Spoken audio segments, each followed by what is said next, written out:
Breaking news today. This past week, there's been an outbreak of international crises within the world, starting with the beheading of the U.S. ambassador during the World Cup in Rio de Janeiro, Brazil. Many Brazilians are outraged because they claim that the U.S., multinational corporations, and just large corporations in general have been profiting from the building of the stadium, and they're also enraged because they are complaining of the slow and not steady building of the stadium. Alongside the issues regarding the building of the stadium, Brazil, along with most of the European Union, is outraged at the United States. The wiretappings done by the National Security Agency, or NSA, has had the whole world in a flare-up of anger and rage. In other news, the NSA has been known for, the NSA is a United States agency that is known for dealing with sensitive information, and they're also known for making controversial decisions. It has been recently found that they have allegedly been tapping into people's cell phones all around the country and all around the world, and it has outraged many different nations, including Brazil, Russia, France, and many other countries, including many in the European Union.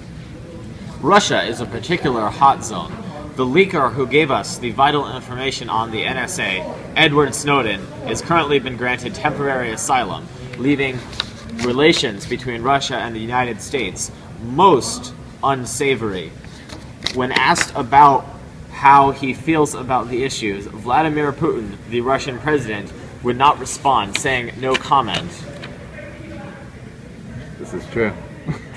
Live to German Chancellor Angela Merkel with statements about the National Security Agency, NSA. At the NSA and their invasion of privacy. This is the last straw, and other actions may need to be taken. What sort of actions, Angela? Military action. Thanks, Ange.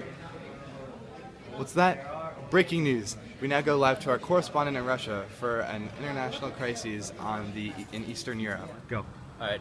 In an attempt to retrieve Edward Snowden using military force, apparently Putin himself has confronted the military forces in the United States and has attempted to fight them off, apparently shirtless, on a bear, wielding a crossbow. Thank you, Russian correspondent. Gee, Barry, what do you think of these developments? I don't know, Barry. They're very interesting. What do you think, Barry? I think they're also very interesting, Barry. We now go live to the Brazilian president, who is issuing a statement regarding Russia's actions and America's actions.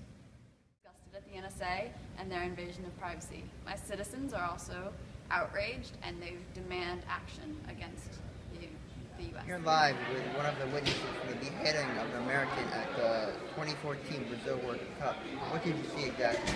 Well, sir, I'll tell you, it was insane. It was crazy.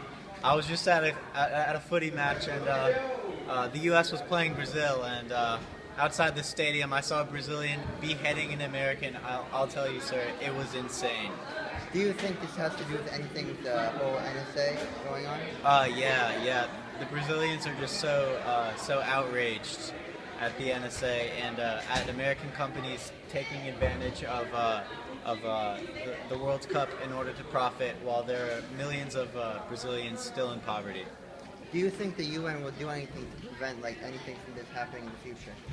Hopefully they take action. The NSA needs to be stopped. Thank you. Back to you. Alright, you've heard it first from your news anchor, Barry, from MUN News Channel 4. I just wanted to reiterate that the world is in a state of chaos, and who knows what will happen next with all these crises.